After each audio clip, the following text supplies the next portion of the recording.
Hello guys, this is Jared speaking. Welcome to this special book review episode number 13. And today we're going to be reading you chapter 12 of the book called Street Gang. Now, I never ever have seen the rest of the book before until now. Chapter 1 to 11 has been there for me until I have to read chapters 12 to now. I haven't finished the book yet until now, which is going to be done with. So right now I'm on chapter 12. Let me check how long the book's going to take me to end chapter 12. Let me see here. In order to finish up chapter 12, you gotta have at least... that's okay. At least, okay, that is good. Okay. Up until 193. You gotta stop there. At least we're gonna do episode 13, and we'll be done for the rest of the day. So I think it'll be enough for one day after we do this, because I think I have to be quiet for the rest of the day, so may have to do this. With that said, let's not have talk. Let's read chapter 12 on the book, shall we? So we got Bert and Ernie were lying mute and prone in the mirror rehearsal room when Jim Henson and Frank Goss picked them up for the first time and would have been great if Ernie had immediately said, "Hey, Bert," but it didn't happen that way. But what did occur? What usually happens when the Muppet masters commerce a new arrival. Okay? They try on and goof when first on up in the mirror, okay? Playing with different voices and attitudes, okay? Muppets most often involved with in the alternate way. It spins and starts. In some cases, it takes a year or more for a fully formed personal to boom. Sometimes the puppets are test-driven, passed on around from the one Henson trope member and around in the hope of finding the perfect human Muppet match. From the few minutes in the rehearsal day in 1969, Jim Henson was performing Bert, while Frank Oz was working with Ernie. That doesn't make any sense. It was Bert Lahr, Cowie Lyon, and Jack Haley, Tin Woodsman, with swapped costumes on the MGM lot during the filming of Wizard of Oz. Okay, that makes sense now. It was, in other words, unthinkable. And that makes sense too. At some point, the universe, like itself and Henson's, began uplifting with Ernie. Wow. Around the room, Joan Stone and his writers nebulized and called out suggestions about what the characters might say do. Oz turned the upright oblong yellow mutt puppet with the uproar into what Children's Television Workshop film coordinator Arlene Sherman once described as everyone's ideas in a blind date. Wow. A pigeon finder, a paperclip collector who marches around his apartment to John Philip social recordings. Gradually a relationship emerged which reflected the real-life Jim-Frank relationship. Wow. Stone said Jim was a okay administrator, the teaser, the concept. Frank was a conservative, careful victim, but easily to report. Excuse me, I misspoke.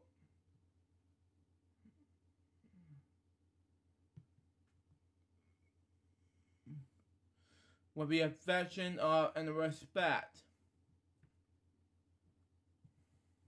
which these two men held for each other. Ernie and Bert best friends, so it's with Jim and Frank. Ultimate, but Blue Grover was born looking at himself in the mirror. Wow. As was the exorbitant, worry self-aware projection of 4-year-old exchange, self-professional, and thrown to call himself a cute, furry little monster. Grover was Sesame Street's inferno of a second-born child. Wow. The more careful, free, confident, and assertive sibling who aims to please. He recovers easily from stumbles, make the best of situations. Explores without exacerbations, and plays well with others. Wow. Grover's personality sprang to life fully formed in that rehearsal room. We call Frank Oz holding the puppet that was become Grover in front of the mirror. Stone said the Holly Rhapsody voice fit immediately. The carefully pure addition fell into place. Then we played games with the names. I asked, what would you figure your name is? Grover would study himself in the mirror and try a few out. Ahmed, Hector, perhaps my name is Grover. Grover felt right, and Grover became, and he personally gave Frank a release in this from the upright Bert and Frank released an opportunity to have him rush up behind Kermit, walk up him on the back and shout, "Hey, Froggy baby!" Anyway, Jonestown had a patient for police translation and a initiative to take on too much as a juggler at the time. Stone occasionally took his eye off matters and he got help Bob on the head by a ball in motion. Stone served both as producer and head writer during the 15th dimensional months of Sesame Street. Wow. A massive task to be sure, but he put off the creative important job of finding a cast until late spring. 1969, more weeks, 4 or 5 test shows were going to be shot over the 10-day span. He hurriedly scheduled audition times in the studio, where a succession of actors were videotaped during the comedy sketch, singing a song, and selling a commercial on point to the camera. Research director Ed Palmer was then take a videotape audition into the field, testing children's reactions to the performers. Wow. It was even the best of situations, casting and Frogger fought with challenges. Picking cast members in a frightening thing, Dave Collins once said. It's like picking a wife. Some Stone made the process all the more difficult by simple over the edge, way to pronounce it. In this memoir he wrote, I have no rational explanation for this fragility, uncharacteristic demands for our careful and peaceful management of every aspect of the show. But the fact that in this casting was just completely haphazard. I would point a casting director so to bring in the available talent to audition. Wow. I relied on the fact that I knew a lot of actors. I could find the right people without help. The shows were cast in a ridiculously elaborate manner. Of course, ridiculously numismatic way to pronounce it. Which was just as Barbary described the decisions that led the Stones hiring Chronix, Joe Repasso's music, Jim Henson's puppetry, and Charles Rosen's set design, all of whom found their way to Sesame Street through personal concentration friendship. Next page. Joan Cooney stirred clear at the casting process as in only than the four hosts to be mix of male and female with white and black. Excuse me. There were no character assume a lead role. Okay. So as audition began, Stone had very specific sets of characters in mind. Number one, there would be a black male character who held the job responsibly in the community. A teacher, perhaps.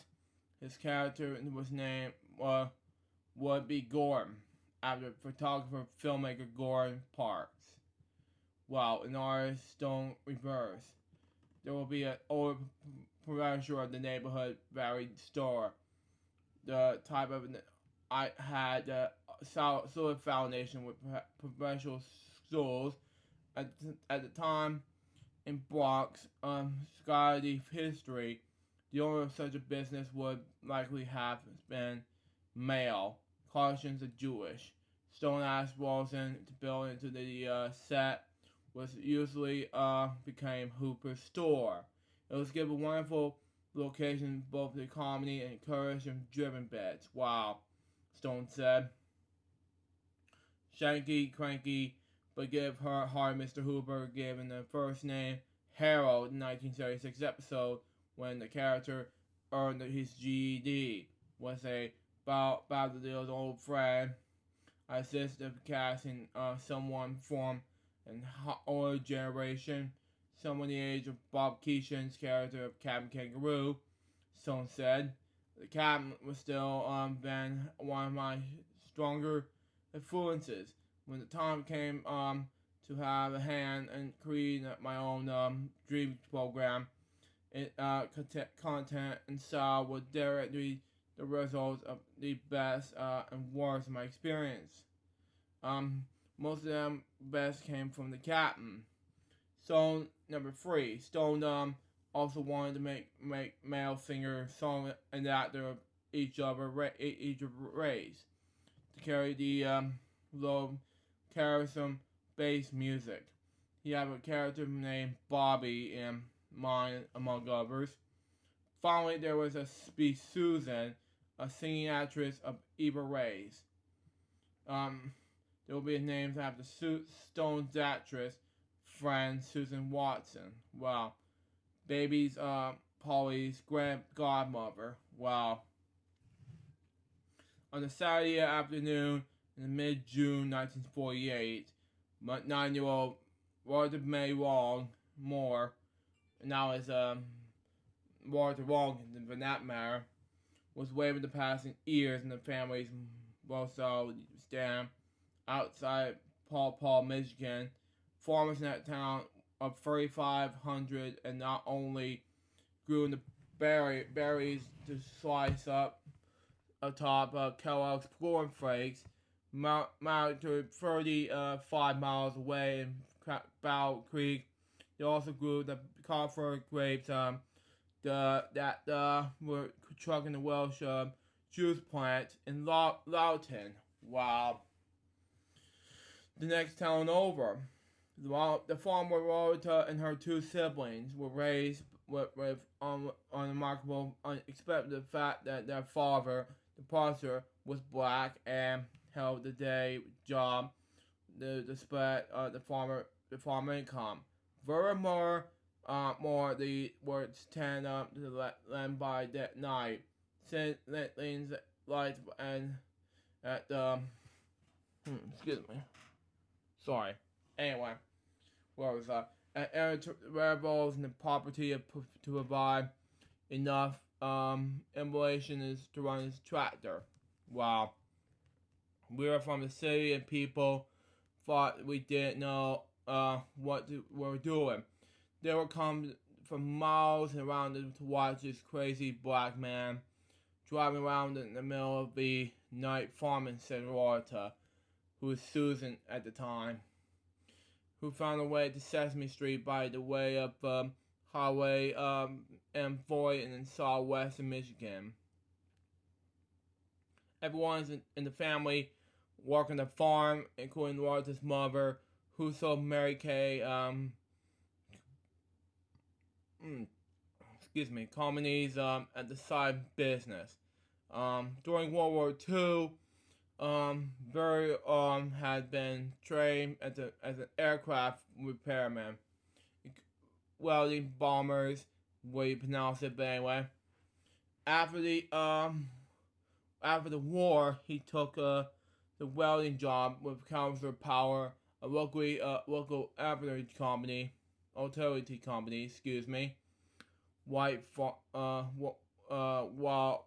farming under the stars. Okay, the Moors helped Loretta will be attend college and get a teaching degree, but as a child she set her sights on show business. Out of the spiel, I used to say, "Mama, I felt special," and my mother would say, "Oh, yes, she's special to us." And I say, "Mama, I felt like a star," and she look at me and say, "Star on the road, the starberries over there." And then when you put them into the bushes basket, you can be up in the farmer's stand in front of the house, getting the car to stop. Wow. And so, with hummingbirds darting over her head, water would be head up in the stand and bell up show tunes. I used to be there singing another opening, another show, and then people passing by would say, "Oh, look at that little colored girl singing. Let's stop and see what she's selling." Wow. She was, in many ways, have to ignore. The Moores were one of the only free black families in Paw Paw, said town historian Susan Arian. The races didn't mix much. Her black here, black in the early 50s. Sad to say. Yeah. While the children spent 5 free time fishing for wildlife and preach at Maui Lake, Loretta went to the library. One summer, she read a set of Encyclopedias A to Z. Nobody ever had to get on the school bus. She said I was the first one in line. As a teen, Loretta worked summers as a mother's helper, babysitter, day camp counselor. Wow. And yeah, these 3 followings. Wow. The harvest couldn't come soon enough. I like the fall, but because they meant everything that grew up as on the ground we have already sold, put out in a basket jar, peeled on the fed to the hogs. She said, for Veronica demonstrated able talent in the dance during tryouts for cheering at Pom Pom High. She was never chosen. Wow. Once she was auditioned for dramaturgy, a judge told her she lacked a sense of rhythm.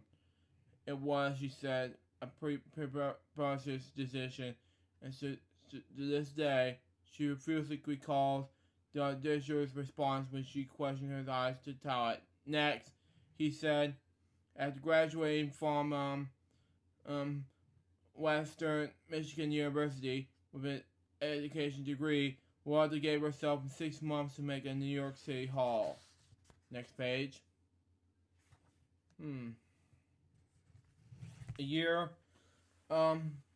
would pass. Wow. And then another. it seems like any other every time it was just about that time to go back to Michigan. Something would happen to encourage me enough to stay for 6 more months. By day, she was 72 teaching at the junior high schools at Harmon in the South Bronx. Tough duty for the young teacher with little experience. Junior high subs jobs were always available. She said the kids tend to burn out subs pretty fast. Want to use her skills as an entertainer to tame early teens. Wow. Her classroom was always the noisiest, but it was filled with positive energy and excitement. I was always an outdoor singer who happened to be teaching. She said, "We have a lot of screaming teachers around, but I was not about to leave my high notes up in the classroom. I saved them for the audition at 4:15, but I didn't have the last period class, so I would sneak out at 1:30, and some of the kids were sneaking out. Wow." Well, Mary Perry Long, the landmark Apollo Spheres assistant manager. She may be one of the few actresses ever to remember turning down the Broadway musical directed by Bob Fosse to sing in a supermarket. I got chosen to a role in the chorus of Street Charity, she recalled. It was a hard audition because Fosse was a tough, and the singers, and he was dancers. You have to be able to sing and move. He wanted somebody to replace a singer, and needed me to start in 2 days. But I have already been rehearsing the reload and about theater production. A 1930s vintage review called Pins and Needles. Back then, the Wild about was housed in the ground floor in the Chelsea Customers Co-op supermarket on West 26th Street. Penn Needles was an Amos company's for production. And patrons entered through the same electric eye door as cop grocery shoppers. Tickets were priced at $2.50 for the 2-act musical. What as a dilemma. Wow. That was a clear decision you sometimes have to make as an actor, she said. Do I take a part in the chorus on Broadway, the leading role off Broadway? She chose the latter. When I walk away from Sweet Charity, Fosse couldn't believe it. Roy said, dismissing her with good luck in the basement on the supermarket. Wow. But in a shining review of the Pins and Needles in the New York Times, reviewer Dan Sutherland wrote, Miss Long enjoys being alive too much that an evening with her is a spring tonic. One may have missed Sweet Charity, but think it ain't to be in the Times was sweet redemption. Roy May Long was the Rosary Farm girl from Paw arrived at the audition with Susan, ready to be built out a Showtime or two. By 1969, the singer and actress had a great gig as co-host of Soul, a weekly variety showcase on WNET that provided television exposure to top talent experience on the Apollo in Earlham, during the low one day while taping. Walter noticed that Soul set designer Charlie Rosen had bought in to the work scale. model another project here undertaken. The manga was a made alteration of an inner city block with brownstones, a playground, and little stories. Charles had a twin 3-year-old boys at the time. And Valley was making them a drama, making them a president. Roy Wong said. Both of them explained to Joan Stone, a classmate, Yale's drama school and the colleague at Page Cinderella had listed him to build the set for an experimental children's show. You're a teacher, right? Rosen said to Young. The show was going to be about teaching preschoolers. You need to know about it. Long shook her head. Why did you take that attitude? Wilson asked. Long explained that she was a poor television target to younger children's, especially Romper Room. Let's all be good doobies, she said. Sing song style, that ain't me. Yeah, I disagree on that. That ain't us either. Don't worry, it's not gonna be like that, Wilson said, sharing some of what Stone had described. There are going to be 4 human hosts. They are going to be like educational guides for the children. You should audition. Long have good reason to trust Rawson. Will cooperate with her husband on a number of projects and was considered a family friend. And when Rawson was single, he was in Pete Long was funded with the city jazz clubs. Alright, she said, I'll look into it. On the day of our audition, Walter Long gazed at the other woman up for the role of Sesame Street. Everywhere the eye could see were... Okay, I'm sorry. What's going on?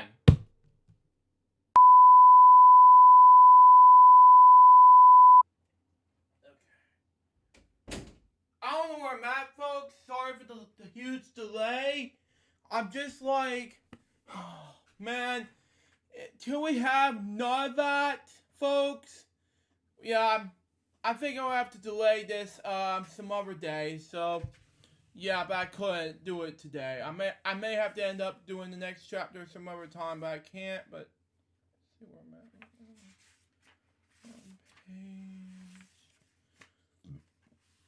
Yeah. Oh, yeah. We're on page, where's... There you are. Looking everywhere for you, man. Yeah. Can we now continue our reading? I think it would be a better idea if we have a difficult time reading this. And also, you get the chance to have a power outage when you get thrown up, when someone turn off your power like that. That was bad. That was absolutely bad. But you know what? Let me just go ahead and continue reading. And when we come back, I'll edit out parts what I said in the video. And we'll go right from there. We'll be right back.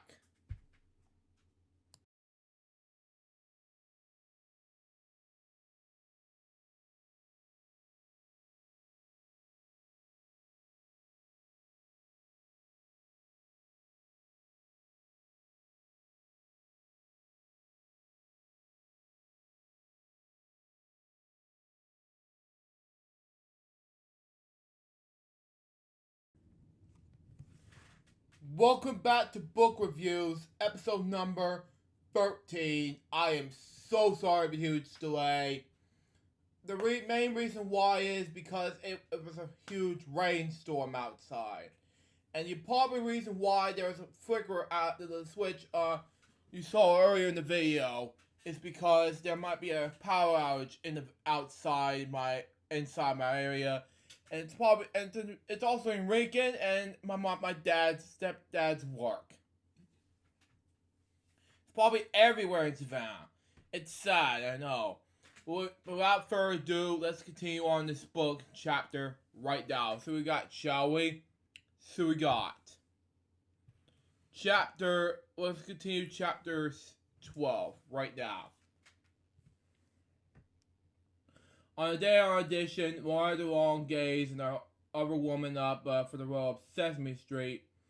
Up everywhere the eye could see were white folk singers with light, straight hair and Gibson 6-string strap across their shoulders, okay?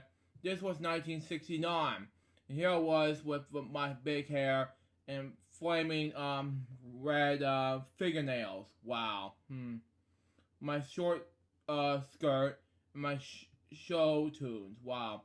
Long said, I look like Angela Davis. I did not look like Joan Baez. Wait, pronounce it. Checking the clipboard, a production coordinator, or pronounce it, approached Long. Can I help you? He asked. I'm here to audition, Long said. Where's your guitar? Long said, I don't play guitar. The coordinator pointed toward the back of my room. Stand over there, please. One after the other. The folk singer stummed. After each performance, Joan Stone, a folk music duo, said we'll be in touch. Thank you. Next page.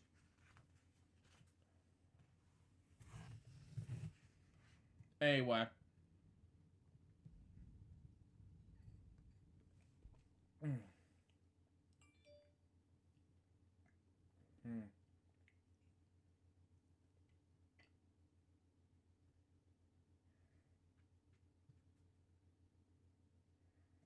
Yeah, we had to fix my internet because of what happens next in the book reviews. We'll see. We'll see. But anyway. Long took it all in, noting that many performers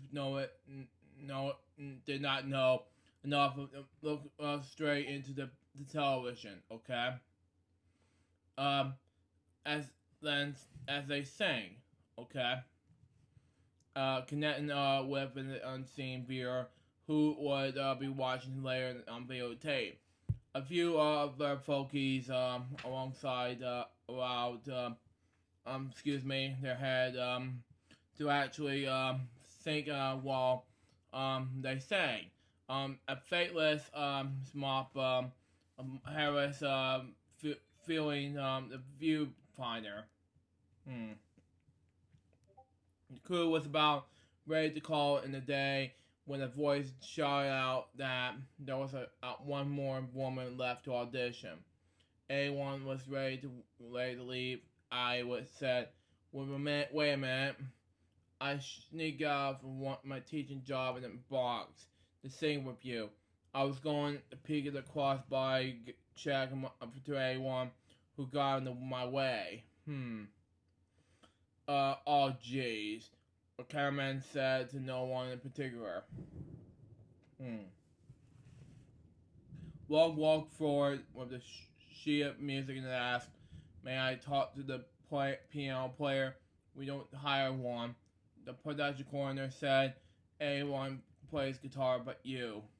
But I came to sing, she said. Then, in the less than organizing way, he said, okay, sing.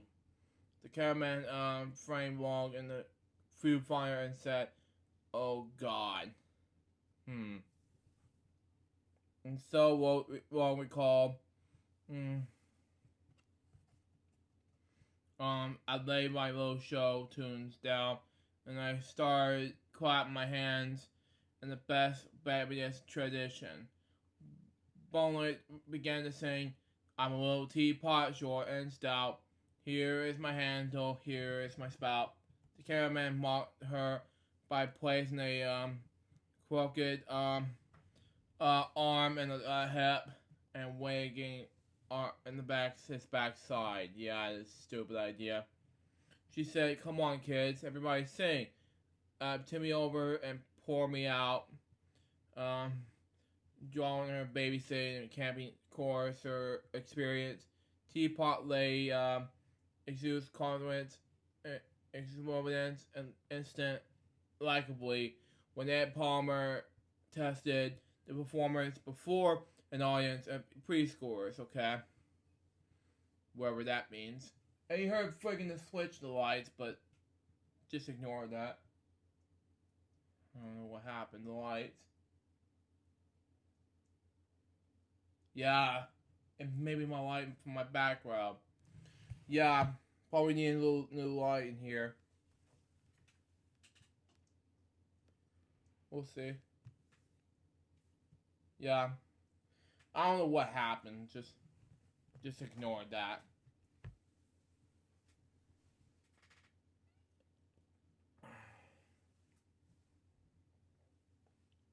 Mm.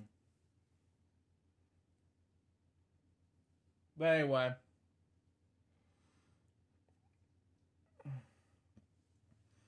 during her babysitting camp choir experience, Teapot Lake ended experience performance instant likely when Ed Palmer tested the performance with before an audience of preschoolers. The kids clap along. Excuse me. But anyway, Robert Edward McGrath was 5 years old in 1947 when he, his mother, taught him the lyrics and melody to in the good old summertime. Okay.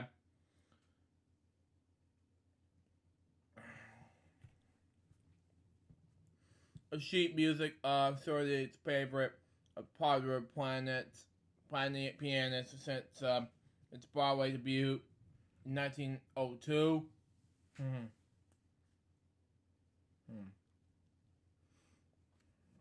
So-far pianist Florida McGrath was no explanation. She roamed the keys and the bulky upright piano that had once belonged to her mother.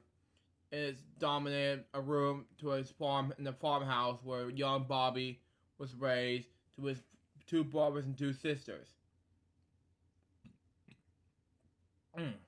Because Florida's husband, Admon, could carry a tube, he was pleased beyond measure when he came in from the fields for lunch that afternoon to hear his son Bobby singing on the key, with his mother providing a compliment.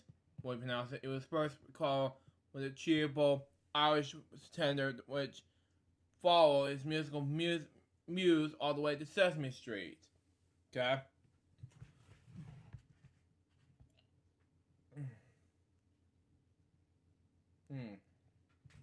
Yeah.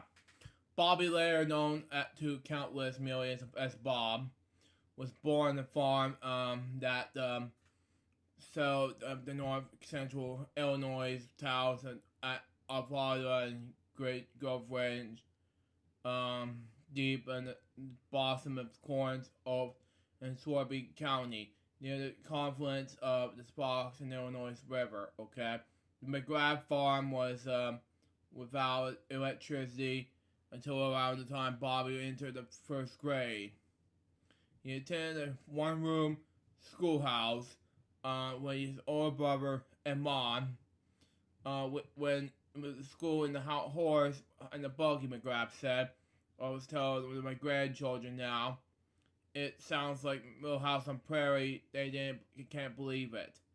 When the rural school was started by the time Bobby was ready for the 3rd grade, he enrolled at South St. Columbia School in Hawaii.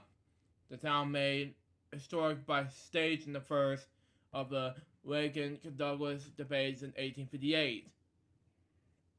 Word quickly spread around Iowa about the McGrath's boy talent, and that by the age of 7, with pirate training, Bobby was winning singing competitions in Chicago.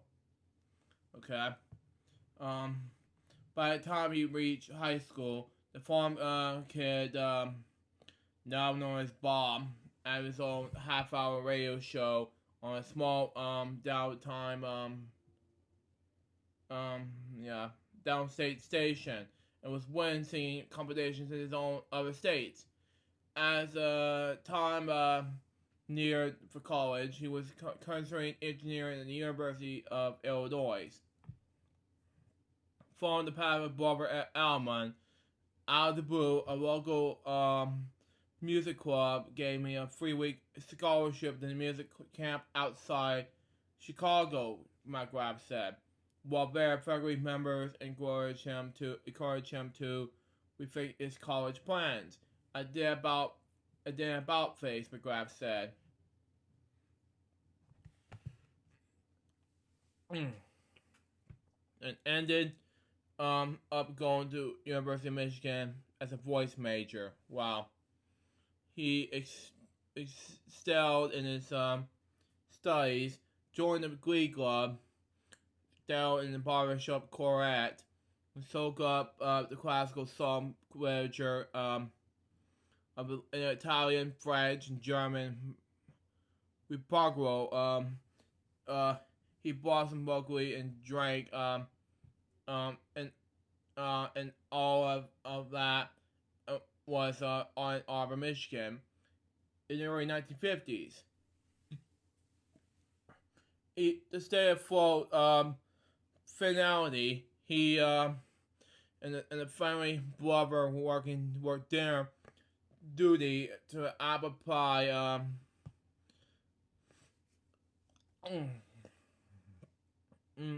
sorority house at Hunt Hill Street, more steps away from Pi Gamma Delta house where the boys lived. Bob McGrath washed dishes. Dave Connell waited tables. After graduation from Michigan in 1954 and basic trade in Arkansas, the professor Private Bob McGrath prepared for the ship overseas. Half the class went to Korea, the other half to Germany. He said, I got lucky and went to Germany. I was trained to be Kirk's scientist.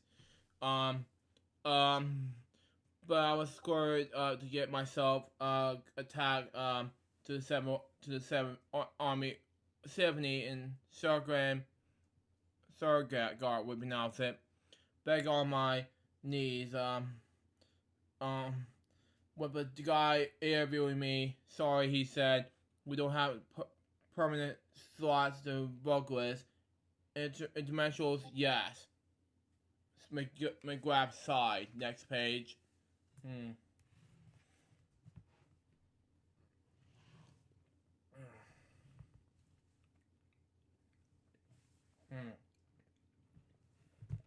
But anyway,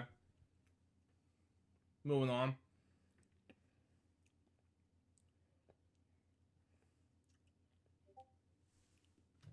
But then the corporal looked up the young private's service records. So you went to the University of Michigan, huh? I met a girl in Rome that last year from Michigan. You wouldn't know Simeon Bolivia, would you? This corporal asked.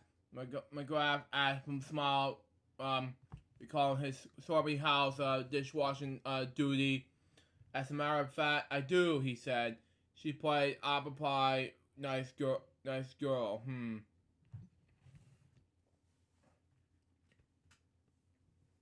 The corporal raised one eyebrow and ruminated to prove McGrath's orders. Now, where did you say you wanted to go? McGrath all but broke into the chorus of the victors. He revisited automatic orders, placed him on permanent temporary duty at 7th Army Headquarters in Stuttgart, where he had led its local church choir, sang the Army choir that toured France. After a 2-year Army stint, McGrath decided to pursue a master's degree in the Manhattan School of Music. I have a wonderful first day in New York, McGrath recalled. Excuse me. A Copland friend has given me him the name and phone number of the former roommate with instructions to look him up and ask for the Drake. I knocked on the door and he said, "So what are you up to?" And I explained that I could come to New York to go back to school, but I needed a place to live and a job. He sent me across the street to St. Thomas More Calvinist Church, and on East 89th Street, where Bishop Philip J. Forgo gave me a job in the choir that sang Sunday services.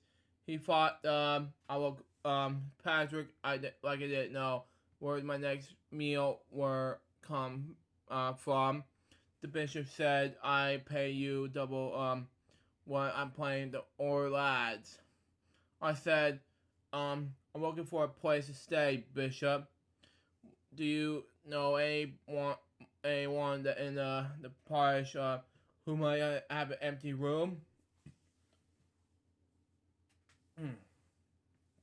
The bishop said, "St. David's Boys School is just a half blocks away. I think the Latin teacher just got married, and he'd have left on his own top floor in the school." McGrath recalled, "I walk over and sort of stumble through my interview with the headmaster, David Hume. He listened, then finally said, in a go to the point kind of way, 'What are you looking for in the free stack, right?' I said, 'Well, maybe, someone like that.' So we have an arrangement," McCrabb said. I thought they were there for a couple of years, leading the choir and the teaching music improvisation and theory, late lunch in the factory dining area, and David Hume suggested that I sweet talk with the cook. I got I could eat later in the day. She used to set aside from something for me every night for dinner. So on my first day in New York, I got a drink and got a job and a place to live, and all I can eat. I called my friends and said, New York's not too bad, no tough. Excuse me.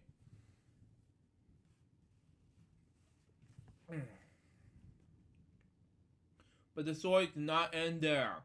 Well, when I walked into the school office in St. Davis,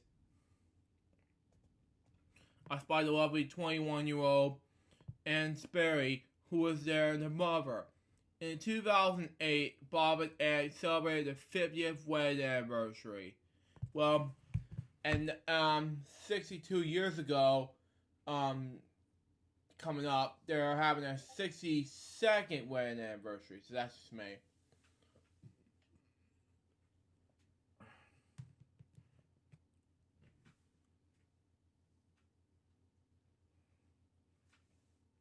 Anyway. Rosa.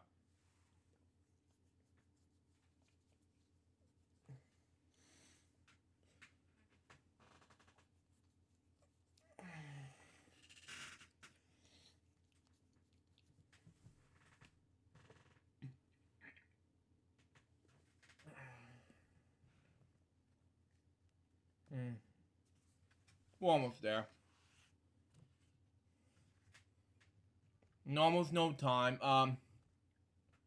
More freelance work came McGrath's way than he could handle. He did backup singing for recording artists and concert performers, sing jingles, joins content Republicans, way we pronounce it, choir Quaternions, we pronounce it, excuse me. Even the acquired TV appearance at the NBC studios at Avenue M and 14th Street in Brooklyn. Wow. It was there that he sung a supporting role as a Commodore, where you pronounce it, with Pat this Monstro. I remember thinking someday I would really like to be stand here doing this by myself, and a year later, excuse me, and a year later, I was doing solos right on the stage. Okay. McGrath got a shot in the primetime show on NBC by virtue of this hustle and likability. It proved to be the break of his life. When you first come to New York as a singer, the trick is to become known by auditioning, excuse me.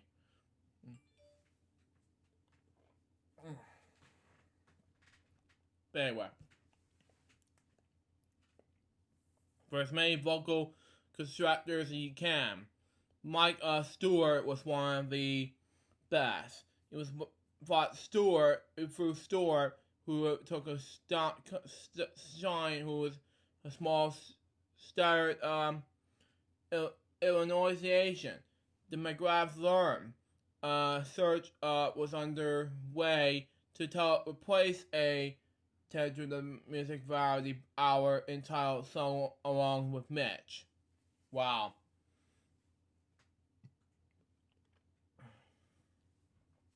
Launched first at the series of specials. The show immediately connected with American viewers who found Elvis Presley at Epimema. Song Along with Mitch landed on NBC Thursday night, scheduled at 10 p.m. It featured a chronicle of 25 men who matching swears and dead mayors who look at if they can have been busted from a royalty meeting in Colombia, India. During the show's first segment, a comedy singing during which conductor Mitch Miller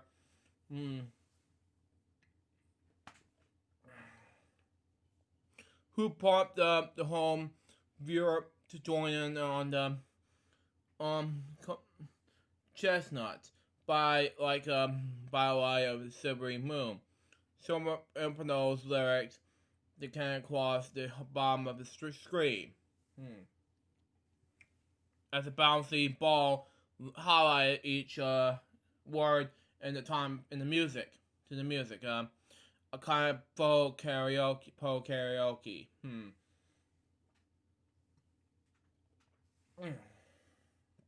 Miller, a classically trained obvious from Rochester, New York, took a degree from the Eastman School of Music and parlayed into the jaw-dropping success in the A&R man from Mercury and Columbia Records. He signed or produced a stable Eisenhower era recording stars, including Tony Bennett, Rosemary Clooney,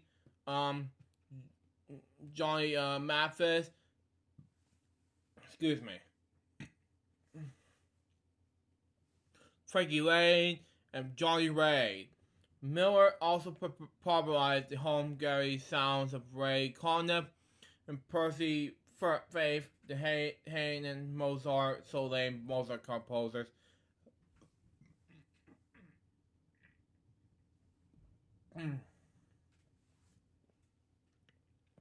Of elevator music, which is Van Dyke and Parkway Charm.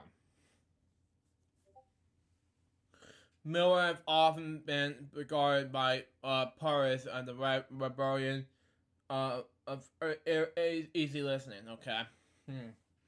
McGrath signed on for the production schedule that crack of the show.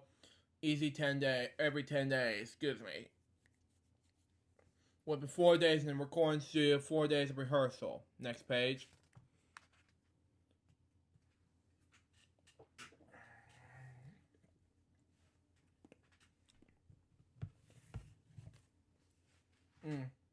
And 2 full days of taping. And 1 day off. The cycle repeated. Spring approached. Miller returned to McGrath 1 day in rehearsal. Bob, how would you like to sing Mother McCree on the St. Patty's Day show? No problem, McGrath said. I've been singing that since I was 6. Wow.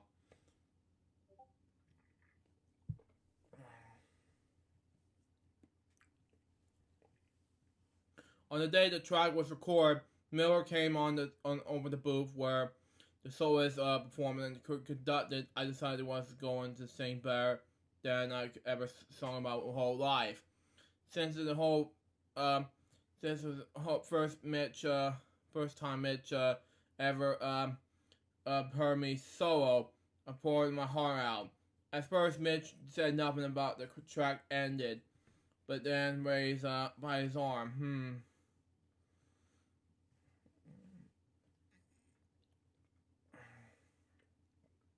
And pointed to my tiny ears. You sons of bleep. I'm not gonna say the B word in the video. Yeah, that'll be it. He said, "Where'd you learn to sing like that?" McGrath, taken aback, said, "You know my mom, whatever." Fan mail pouring from listeners.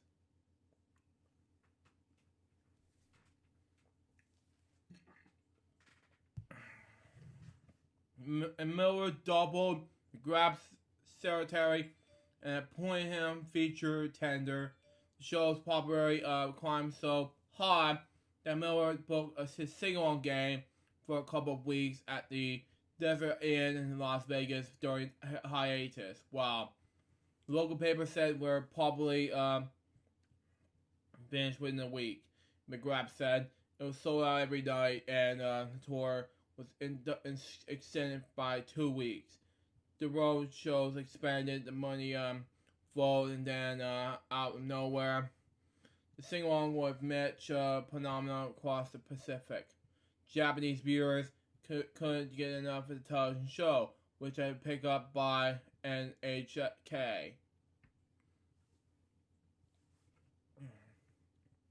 The nation's public broadcaster, concert halls filled with the folk nostalgia and the south of Somalia and the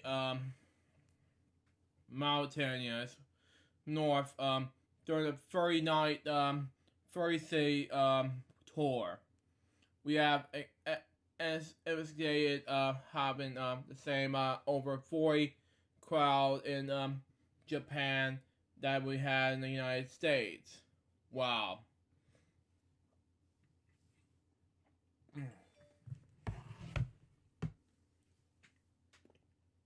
McGrath said, but we have 4,000 or to 5,000 teenagers at every stop. We were quite amazed that they were wanting to hear those old songs. It turns out they were learning English by listening to us, because we sang clearly on television, and they can see the bouncing ball lyrics. It was a fun, fast way to learn the language. McGrath was prompted to learn a few Japanese songs for taught. Every time I come out to do a solo, the teenagers were screaming, "Babu! Babu!" we call it, but anyway. They haven't heard many Americans with my professional quality voice at lyric tenor.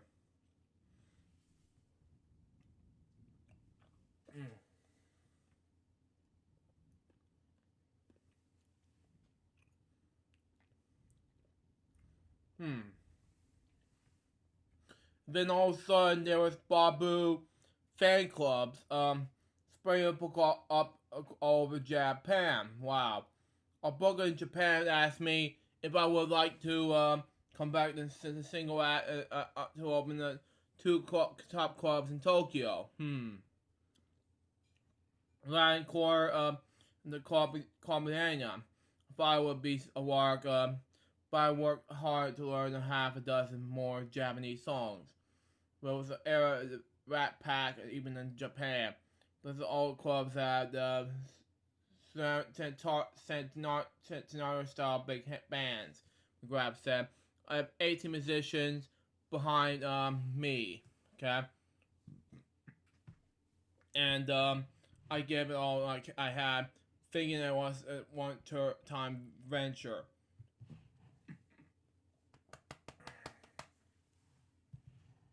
But it spun off into the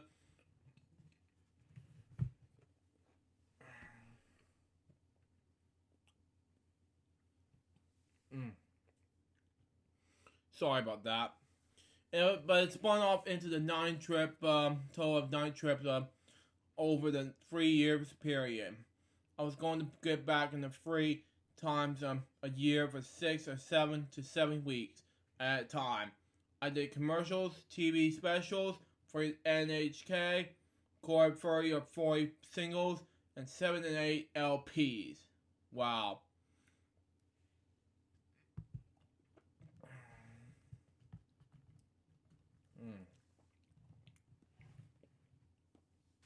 Sorry.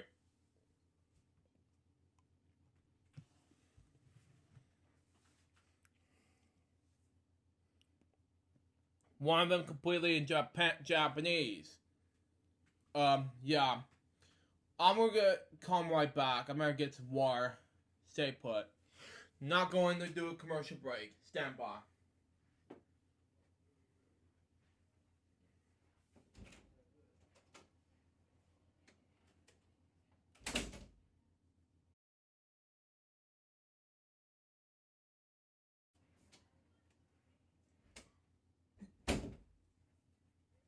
I'm back, folks. Sorry, huge delay. I just came back from drinking my water and other things. So let's get back to reading this book.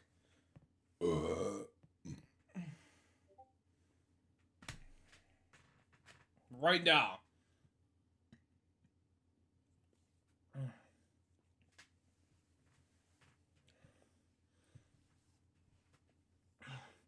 If we don't get to this book immediately, then because I have to get back into my barbs and everything, like, fall up in the air, because I think I finished my food and everything. That's why I'm reading this book.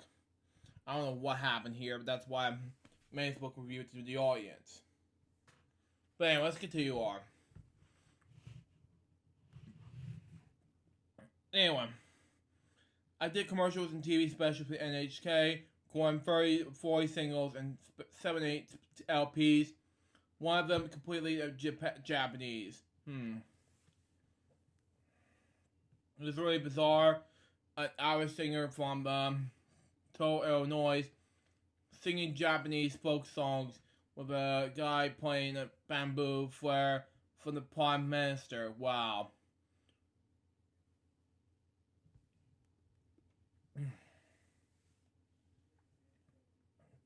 There's an old expiration, said Bob McGrath. If you want to hear God laugh, tell him your plans. This was your story. It was a story about my life. I always ended up going in the wrong direction, from where I thought I was going. I just returned from a nice Japan tour. And realized I've been doing the same things over and over. The money was good, but I was away from home. My poor wife was taking care of our 4 children by herself. So I turned down the next invitation to Japan, decided instead of taking acting lessons in New York and look for freelance for singing, I wanted to get the kind of career going here than I have in Japan. Excuse me.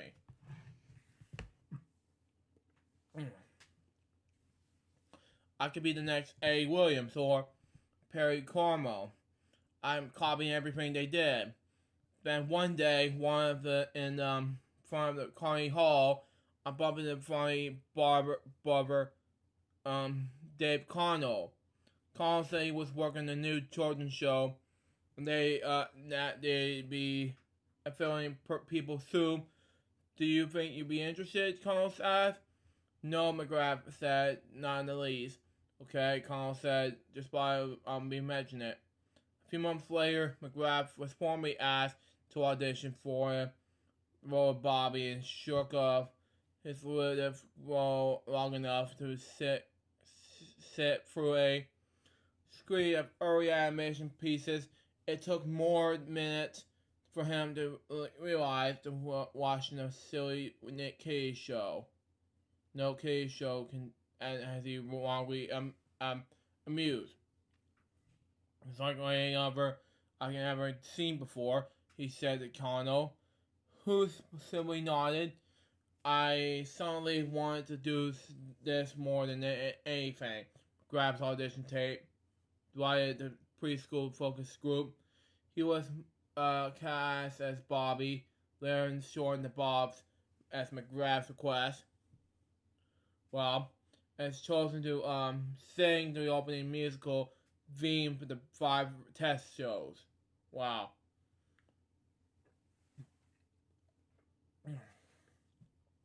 Character actor Will Lee came to Stone's attention thanks to the husband, wife, rim team of Bruce and Carl Hart. Stone have hired the Harts to write scripts for the new show, but both the experience in writing song lyrics as well. The Harts knew Lee from the neighborhood. To them, the broken-born actor looked the part of the slightly cranky Jewish shop owner.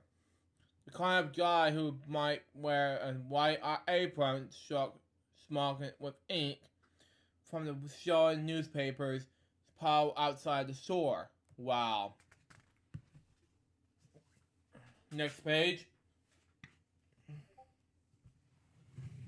Anyway, by 1969, Lee had amassed a long list of theater credits on and off Broadway by a well-recognized acting teacher.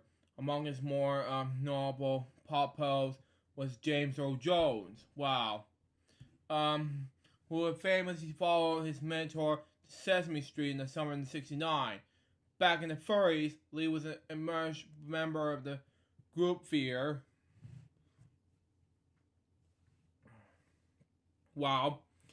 The coronation of the acting and directing idealist was strove to bring New York stage drama that not only would reflect the travelist command man, but also trigger some social reform. New York Times critic Brooks Atkinson called it the school of revolutionary theater. During World War II, Lee staged shows for troops overseas at the member of Army Special Services. But a decade later, former friends and colleagues from the group theater unpleasantly him from the McCarthy anti-communist witch hunt.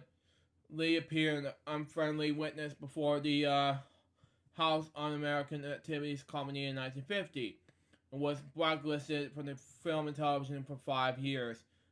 L.I. Kyson and Clifford Owens have named names. Lee's acting career was slowly restored in the early 1960s when he began playing character roles on stage and film.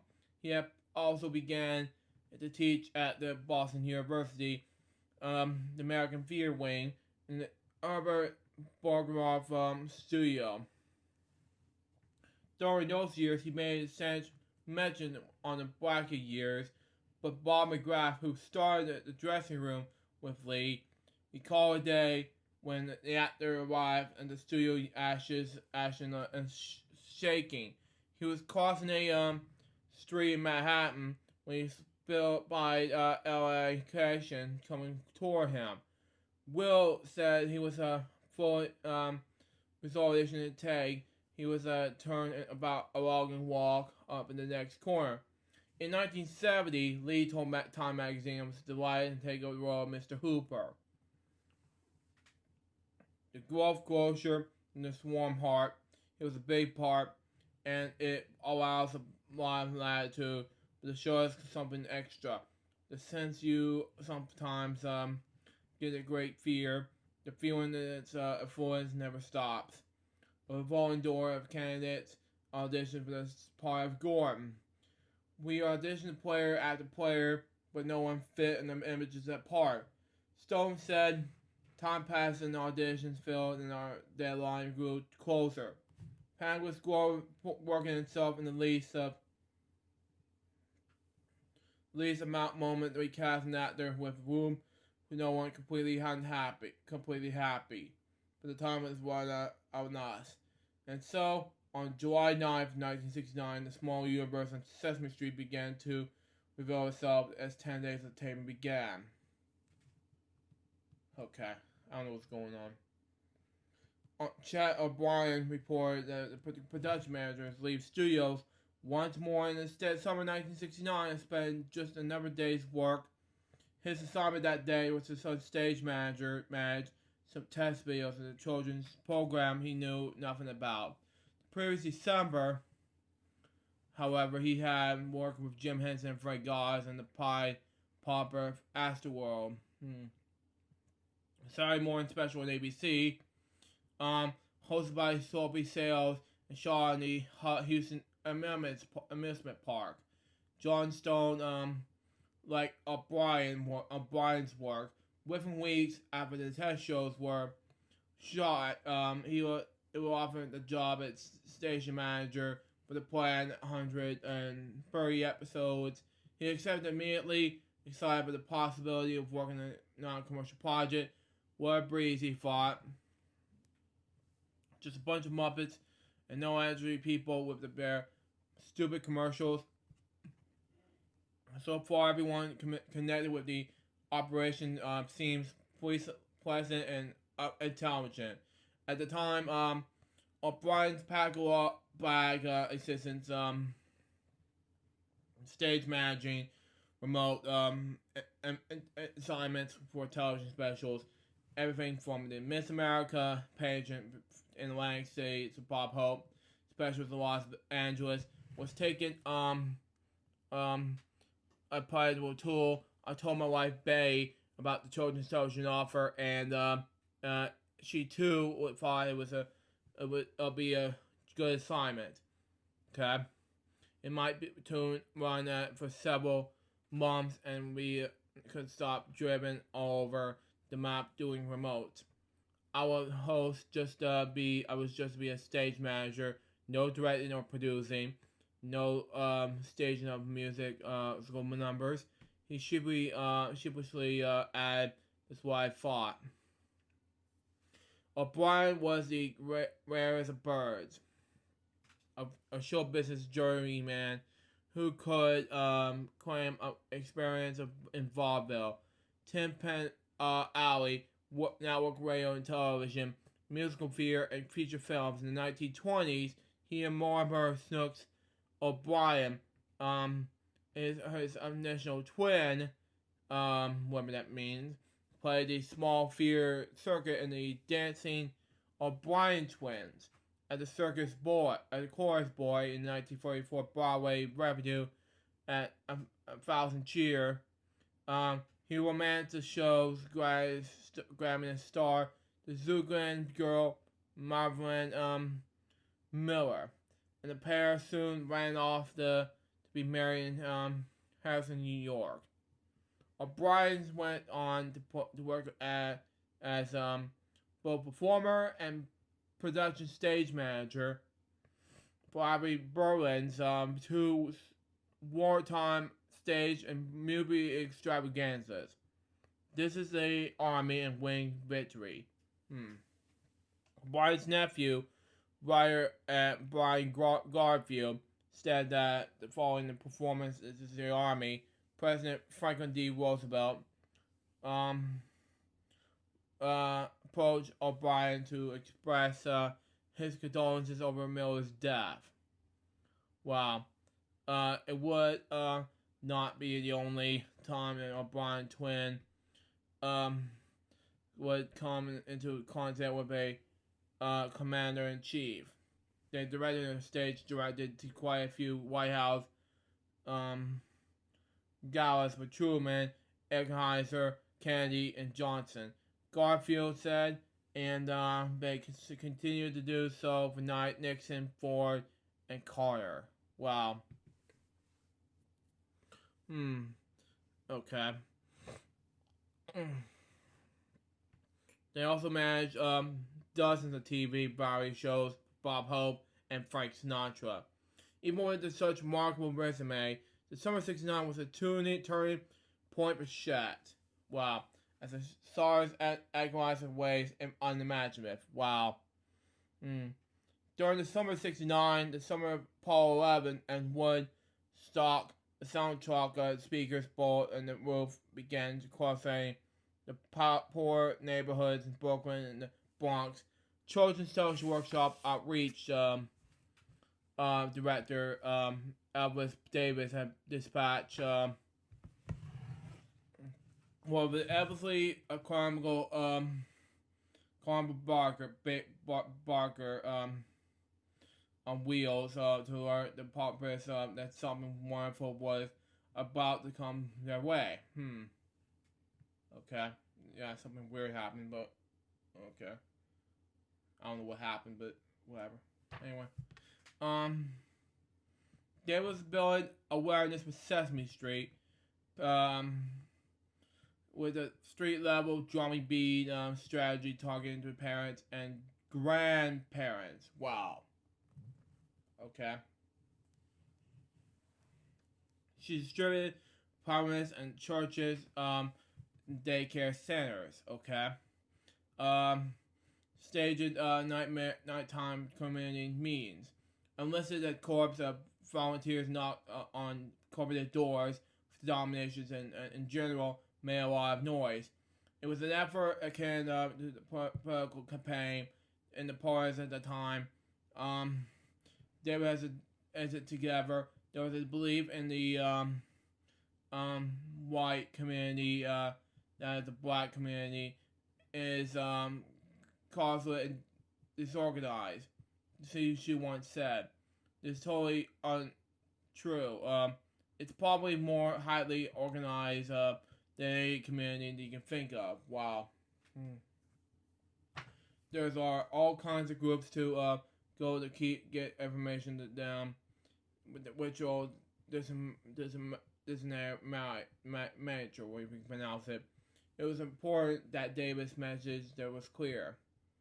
We can help parents understand that their home is their first school, and they have the first teachers. She said experience have taught Davis that the way to get to people's and is to appeal to their self-interest. Okay. Okay, moving on.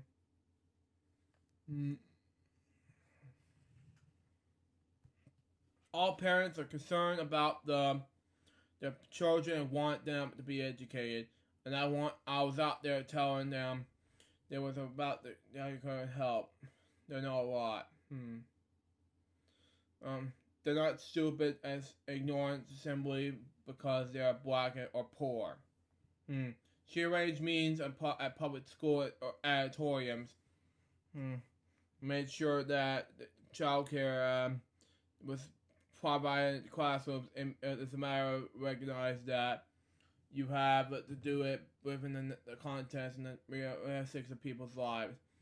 In context, David said, in the very poor, they can't afford babysitters. We provide them, and we pat the auditorium night after night after night. Wow.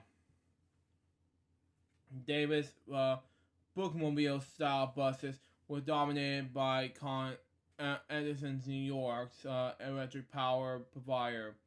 Inside tape replay equipment, screen, animated and film previous to Sesame Street is a continuous loop. Volunteers in the National Education of Jewish Women and the National Education of National Women welcome families onto the buses toward education of toward the benefits of the show, sent family members home, and with flyers. Similar buses were used in other localities and across America. Okay.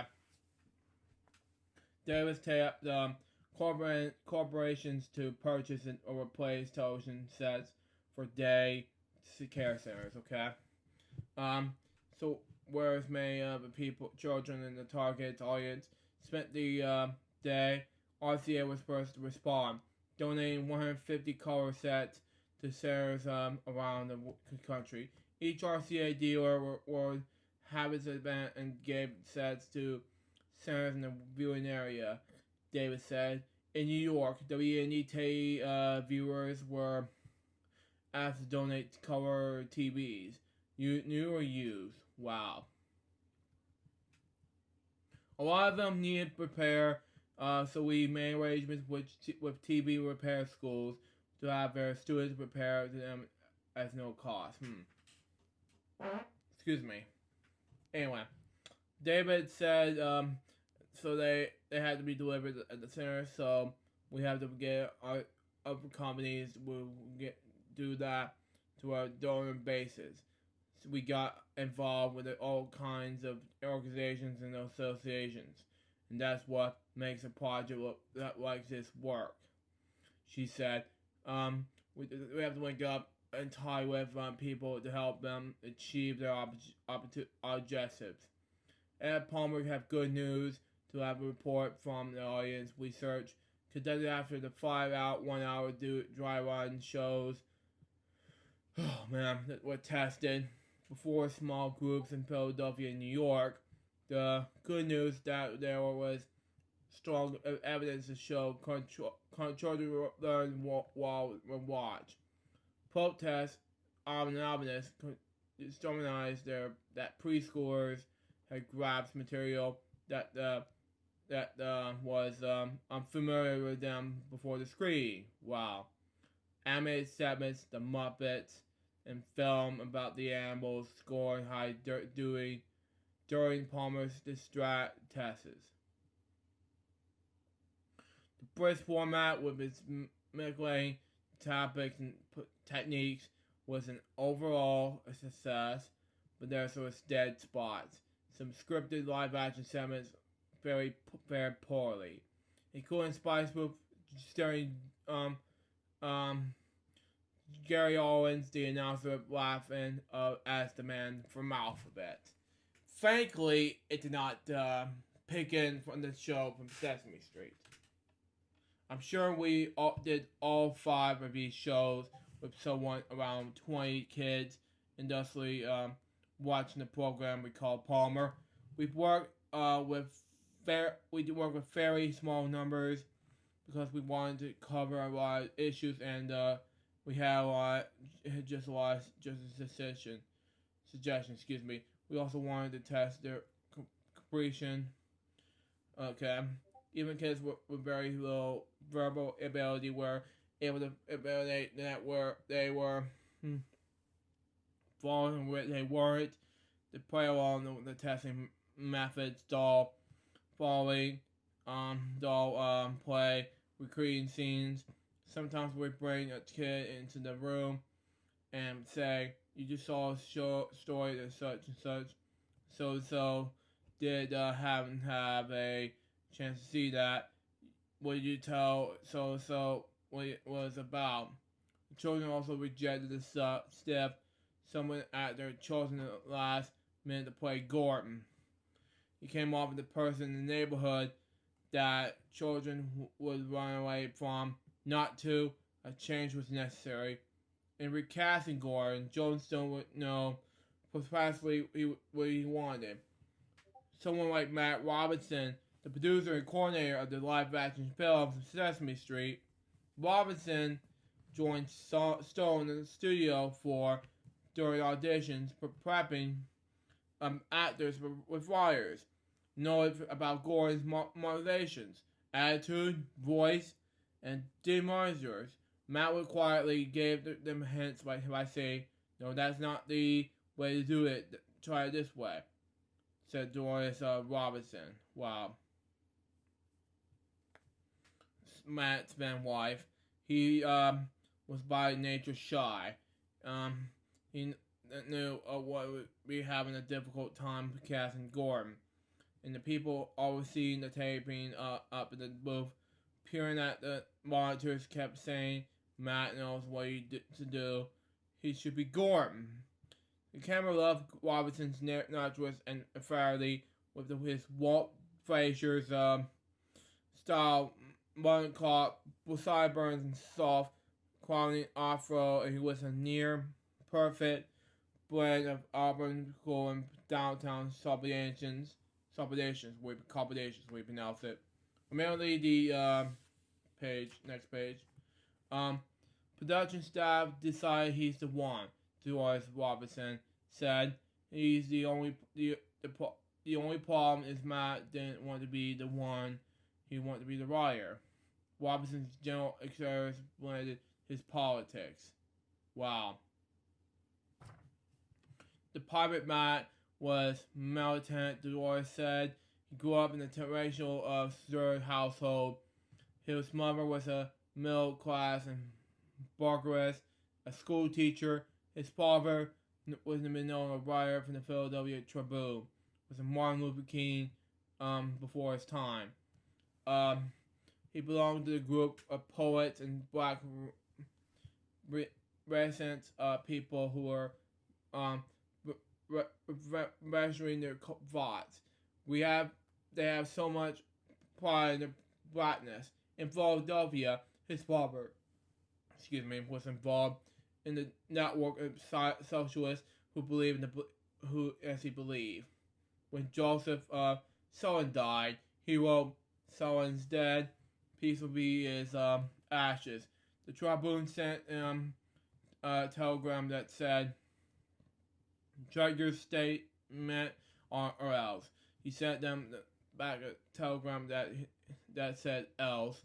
That was the end of his job as a newspaper. Matt's father went to work as a post office after that, and it was never a happy man.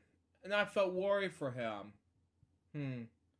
Matt was embarrassed by what happened to his father, and he too was never a happy man.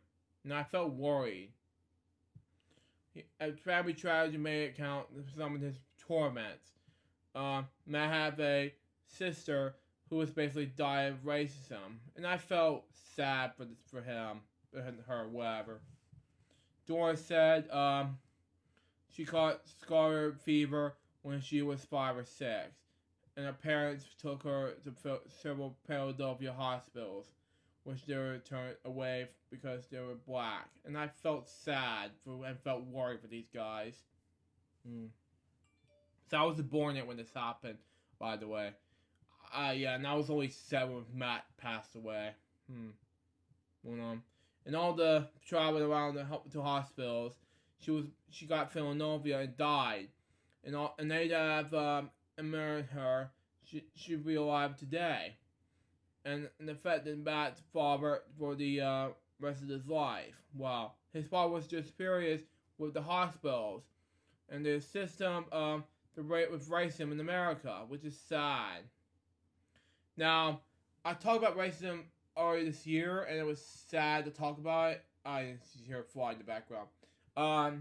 It was bad for people in the 2020s. That's just me. But anyway, it was affected his life, and it affected his children's life. Matt carried that stuff around with him. Stone prepared upon Robinson to take it on the road. Gordon, a science teacher who owned a brownstone with his wife, Susan. Robinson fully accepted. Wow. Originated the role um, in the manner that established Gorm as a difficult husband and state provider, a well-liked and respected figure in the neighborhood. In episode 1, scene 1, Gorm is the first character introduced. When Matt was on the set, I think he'd rather be on like being Gorm. Doris Robinson said when he left the studio, he never he was not never been was comfortable with the attention. Some people loved the recognition he was never dead. I remember going to puppet with him, but with and women and children running up with to him. He just didn't seem to know he had to handle it. Cal Spain was drenched in the flop sweat and sweltering beam and white light outlynched his form at the edge of the stage. Swin and stoning his eyes and spinny eyes, which piece turned off the big spot.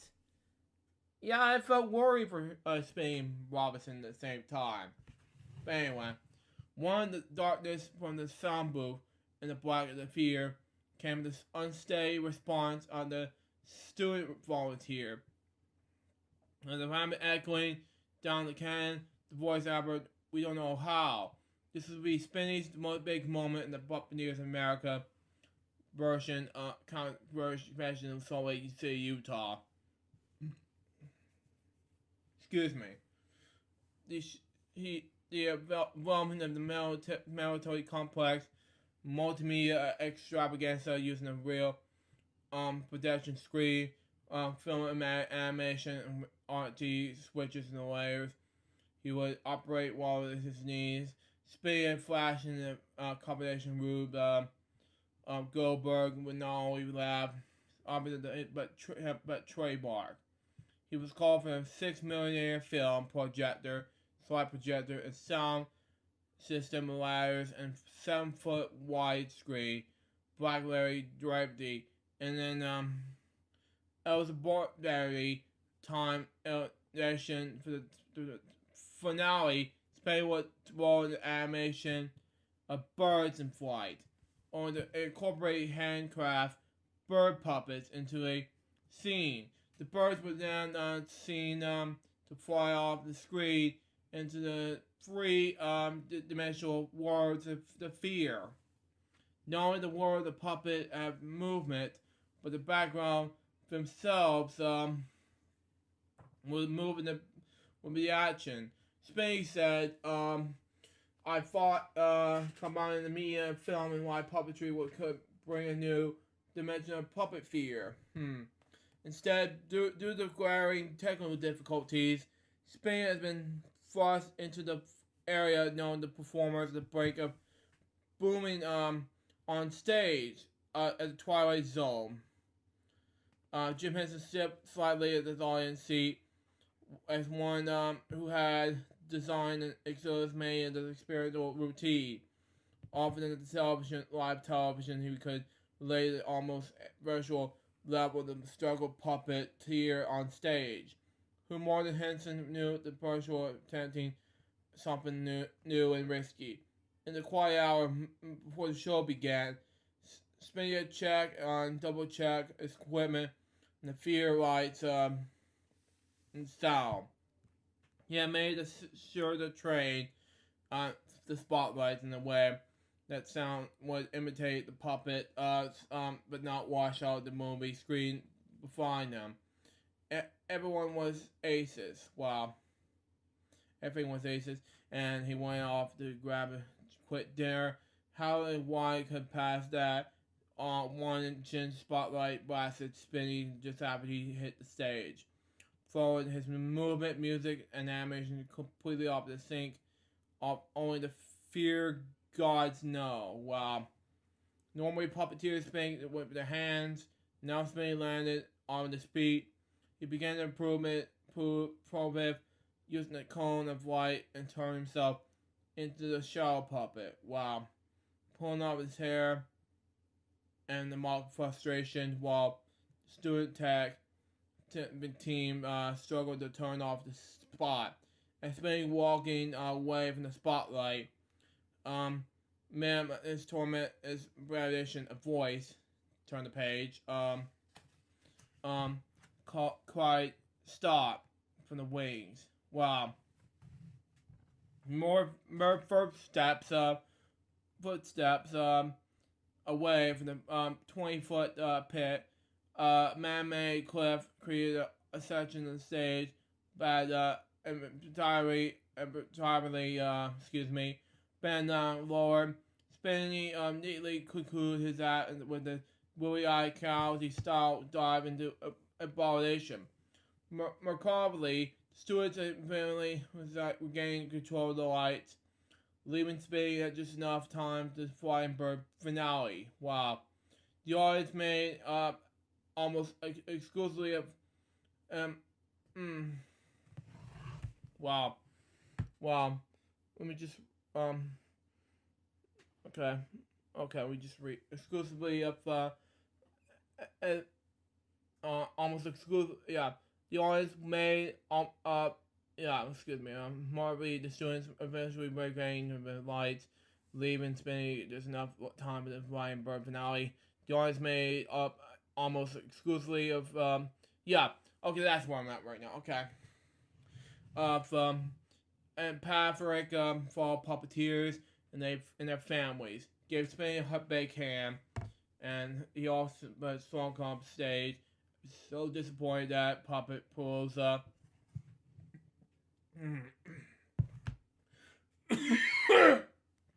Excuse me. Had crushed in a steaming heap. It was then that he heard Jim Henson's soft, rehearsing voice say, "Hello." Henson had looked backstage to caught up with Spinny. The chap who had made him laugh years ago before that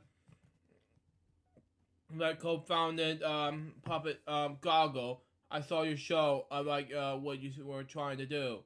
In Massachusetts 7 years earlier, Spinny was misinterpreted what Henson had said. Why don't you come down to New York and talk about the Muppets? He didn't sound like a job interview then. It didn't sound when, amazingly, Henson interrupted the exact same words. This time, however, Spinny asked for clarification. What do you mean by talking about the Muppets? Would you like to come from work with me? Henson said. Henson was spinning on a nearby couch, so at least Spinny was sitting down. A big notice to Spinny, Henson was a recurring mission, looking for someone to provide voice and movement for two new characters for Sesame Street. One would be a grouchy contraction named Oscar the Grouch. The other would be a sunnier sort of dimwit bird of bandwise production named Big Bird. The idea is for the character, he has the genius and the summer summaries, according to the research director A. Palmer. I remember Harvard professor Sheldon White has said, you need a bit Mr. Palmer on your program. Some who makes mistakes. Wow.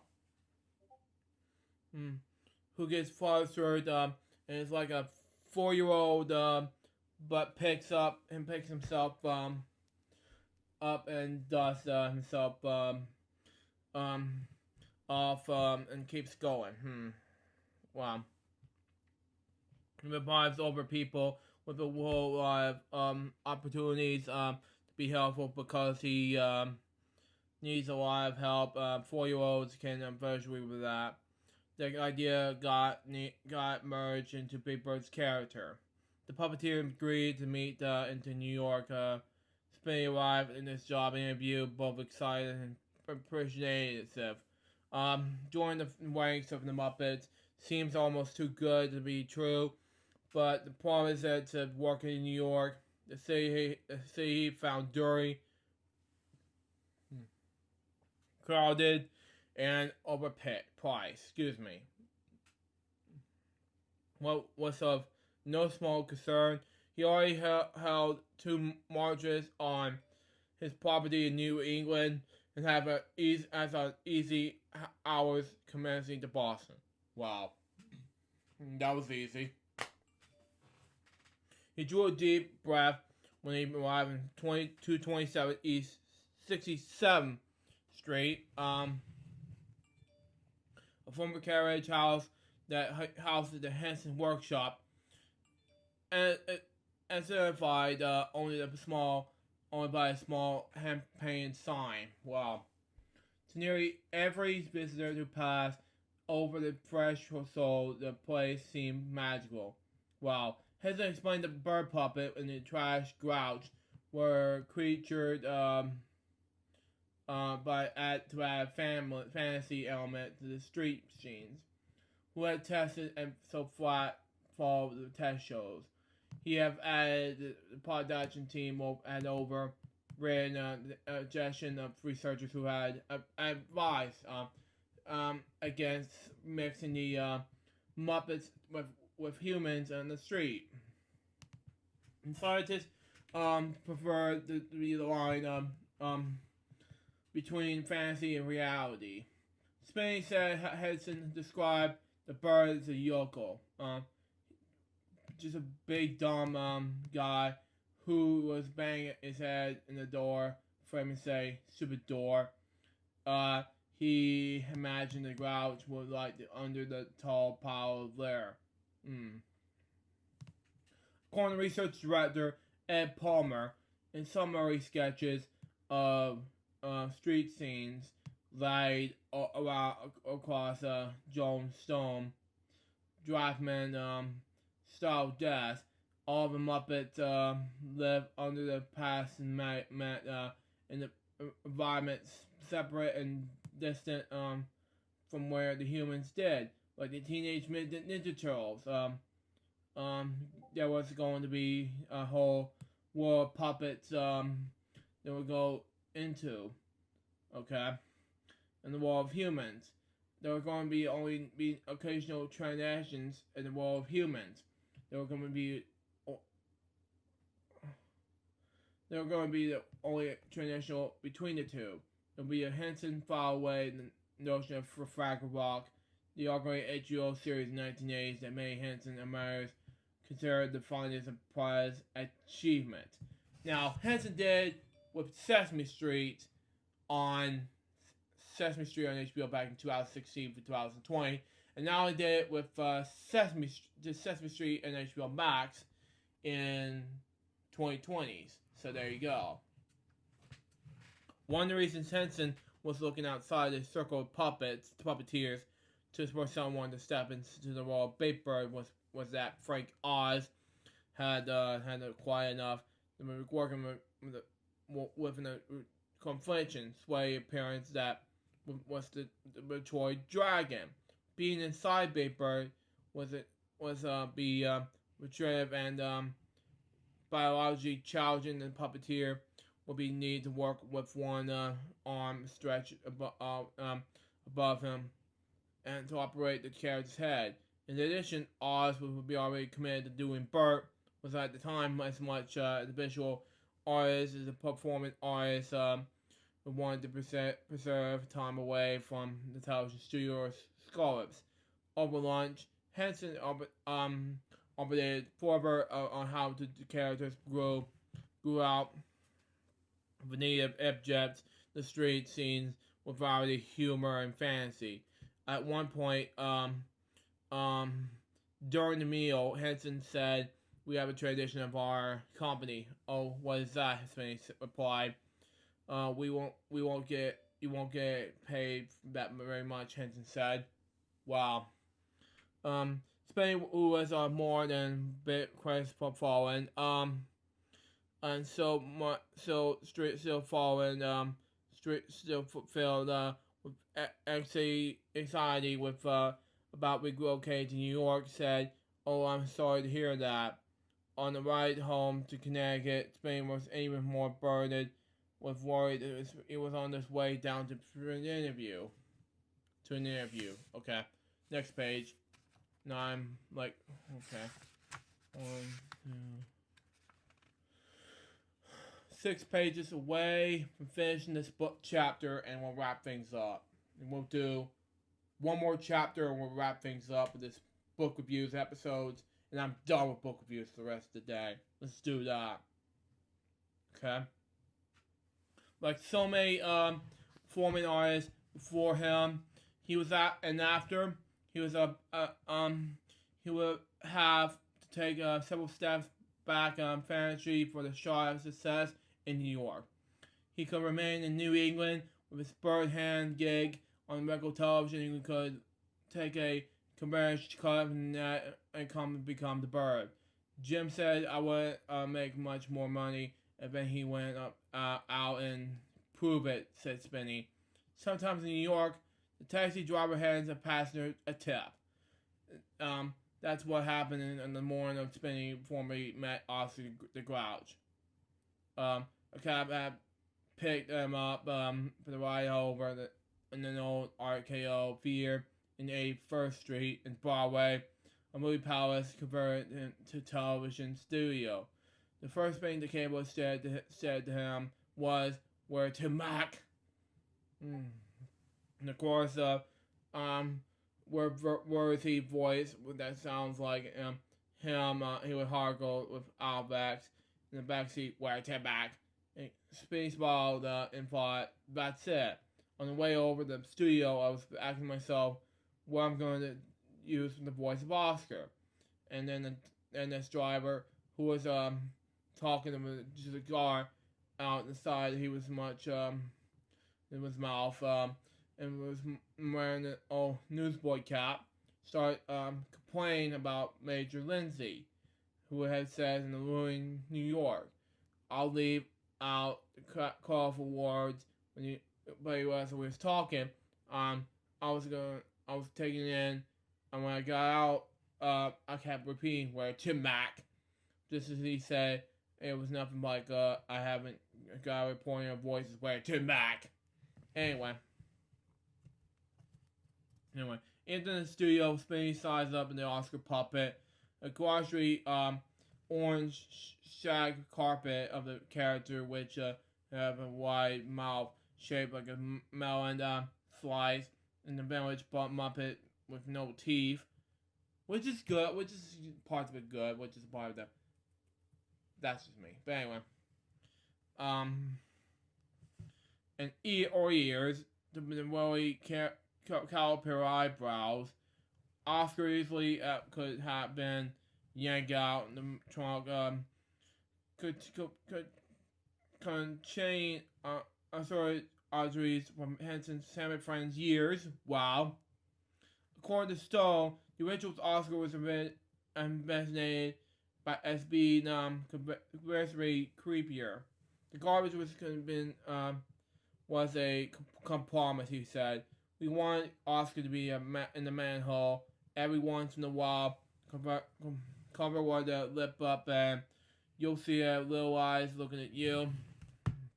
Camera pushing, and then on the pit, and the picture would dissolve, prove them from a dripping tunnel, tilting down into semi-darkness. You'll see that there are squappy things and wire flowering by its foreground. Something would come by and grab one of the stroppy things and out of the wire. The more Jim and I talk about it, the funnier we thought it was. But when we presented the idea, everyone, what? So when we compromise instead of the puppet and the garbage can, which were they couldn't went wild about either. But since we're started a wild idea, they bought it. Wow. Master puppet designer Bob Don Celine built Oscar, but for reasons unknown, it appeared to be made to the left-handed puppeteer. It has a work glove still into it. Wow. And Spinney struggled to get Oscar on his right hand. The thumb was on his wrong side. Wow. He said so Spinney reluctantly switch hands. Left hand as much stupider than you're right. Yeah. Mine's a left-handed person, so there you go. If you're right-handed, he said, it was a big of a awkward how to do. Spinny walked over to the trash can and masturbate himself into the portion under it. Jim Henson waited to the garage coming out and Party gave Spinny the extra moments to get settled. Then knock on Oscar's Gavin home. Um, I'll pop that disannoyed while I puppet. Casper and Intruder would dare to disturb him. Get away from my trash can, Oscar warned in the cab driver's cavities and pitch. That'll do nicely, Anson said. Wow. That'll be fine, but anyway. The conservative production partnership of Dave Connell, Joan Stone, and Sam Gibbon served as Joan Cooney's cabinet. Executive producer Connell was her button down, dry with scary planning and cooperation. Producer head Ryan Stone, the cabinet fear high creative was sometimes wary additional was canary education given is in concert with Ed Palmer and Gary Lesser fostered its concept and Chris Glassam we pronounce it. Along with Stone, Gibbon was also available to studio producer some shows. Wow. Script development depended on continuous back and forth along with the cabinet members. A lot of it involved out with Joe and me. Spend time packing back and forth, said Connell. We would say, what if we do this? What if we do that? It's very hard to concentrate with a messy situation. You write something that it didn't work. You write something that does. We certainly hope has conversation to deal with. We certainly have conversation to deal with. Wait, no, sorry, I misspoke in some words, but anyway. We have some of the sense of the character, Mr. Hoop is a store, Big Bird as a child storage, live characters in the street. So Big Bird doesn't know how to count to 20. Yeah. You can do a sketch about it. You have Oscar and the big kids, Grouch, Siraj, who could dump stuff. John and his head writer who could look at the piece that someone's had written or even had written and know it in its head who would do in the studio and to make his work. But when Sam Gibbon was studio producing, he would look at the piece and give its material and say, this doesn't work, could be better, this could be a complaint. Sam could be constantly calling me saying, have you seen the next week's scripts? I said, yes. He said, we got in real trouble here. And it was pretty tight, right? Sam would pound on the table and say, we can make this better. Next page. Okay. Joan would say, fine. The way we operate, end up, starting conflict, Sam and I would meet up in the right night in the next week's scripts. Wow. We'll go through and edit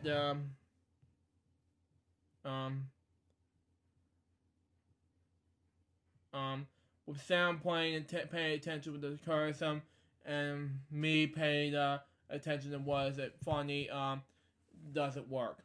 It sounds more pleasure than it was. I don't recall John over the some town to me saying, why did that go get the change? One of the changes we acknowledged over the how we do the first show. We really we couldn't figure out how to do it because it was going to be seen as a first show and revealed as the first show. But it was only one of 130. How much introducing you can do. Joan come back from the Vermont one Monday with a brilliant idea, which is Gordon would introduce a little girl named who had just moved in the neighborhood. That way we can introduce everybody means the girl.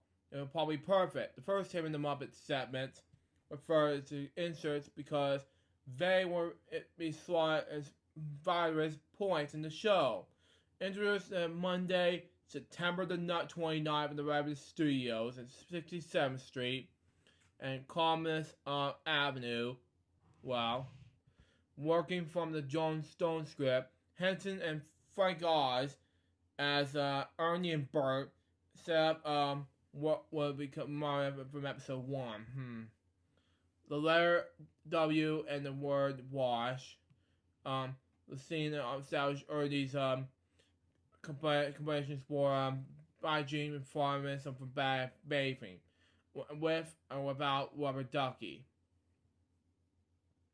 From the moment furthermore, Bert was the straight man. He was Ernie the comic. It would open with Ernie rubber dubbing in the tub. Okay, and here it is. Script for some script lines from episode 1. I'm gonna read to you now. Ernie's calling out, "Hey Bart, can you have a bar of soap?" Entering, yeah. And Ernie will be like, "Just tossing old Rosie here." And Bart's like, "Who Rosie?" Ernie's like, "My bathtub. I called my bathtub Rosie." Bert says, "Ernie, why'd you call your bathtub Rosie?" Ernie be like, "What's that?" And Bert slightly annoyed, saying, I said, "Why'd you call your bathtub Rosie?" And Ernie be like, "Because every time I take a bath, I leave a ring around the Rosie." Yeah, that's my impression of the Ernie laugh, by the way, but that's just me. But anyway, let's continue on. Had put one the first of every time in old buddy Bert. Ernie's introduced his signature laugh and slightly bath. That his nominate of the sound implants parents practice a nominous class that will become his comic calling card for the characters that would be reflect in the senior efforts and the his personality. Okay, the efforts weren't very project with only Kermit. Excuse me. Bert and Ernie actually made their natural television debut on ABC, appearing on Saturday night before the Monday morning PBS premiere on the 30-minute preview entitled "This Way" from Sesame Street, underwritten by a $50,000 grant from Xerox. The sneak peek was written by Joan Stone, produced by Children's Television Workshop producers Bob Hatch. No one else had time to do it, Hatch said. The program taped the day before it aired. Wow. Began with this acknowledgement of the corporate sponsor. As Hatch recalled, a little door opened and the Muppet came out and said, "This is brought to you from the folks from Xerox." They seemed harmless enough. But into the studio barged Gene Armanoff, a lawyer from NDT, who shouted, "You can't do that." Armanoff explained Hatch had been used to the limited funding credits of public television around those days, but there are no time for changes. That you were up against the clock. They were nearly forgot that the show have to clear NBC standards and practice under unit before it could air. Censors for the preschool show, Hatch as its establishment, which Hatch full break and 8 on Friday night. The NBC censor name said, "Love it." The special aired on some 100 NBC stations on October 17, 1969. Newsday deemed it as a unique display of cooperation between commercial and non-commercial broadcasters. Commissive commemoration are being put aside momentarily at least to get program design to teach the 3 R's to 12 million preschoolers to make tots as possible. Newspaper reported that in New York, Sesame Street will give a first aired weekday on the commercial on station WPAIX at 9 a.m. on Channel 13. Will air the same show at 11:30 a.m. It seems Jones Cooney, former boss, Jack Carpenter, had struck again. I have been successful in my efforts to push Jack to run the program earlier than 11:30 a.m., Cooley said. He did not want to interrupt the station's block in the classroom programming, which ran from 9 a.m. until 2 p.m., which brought with the channel much needed revenue from the school board, which Carpenter held from his position. Cooney convinced the union leadership of several New York locals to grant accommodations, allowing her to the union show to air from on WPIX. Wow. Next page. These are the last 2 pages, and I'll wrap up the episode. Okay? Anyway. Despite what she described as his howl of protest from public television's people, Cooney said it was a waiver proof to be good godsend. WPIX had a much bigger audience than 13. Wow. You got to show even the inner city in New York immediately at the right time of the day.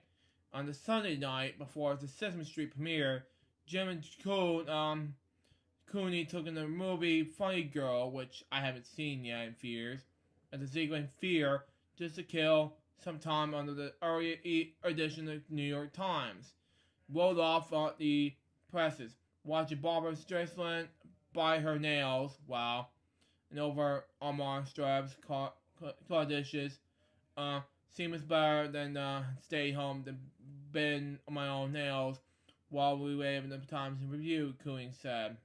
A few days earlier, as reporters from New York daily newspapers and the news wire services have been invited to showcase the legendary celebrity wiring hole. Screened the first episode of Sesame Street. A similar session of magazine's journalists had been held 2 weeks prior. The Cooneys walked in the Times building West 43rd Street and asked the delivery driver that's been the Bill Dog edition was already rolling in his truck. No, he said, and they wanted off to dinner 11 p.m. Tim bought the paper at the newsstand and hurried home with it. Told George Clinton's review began as follows. Americans' parents have long complained about the partially the good television programs for children.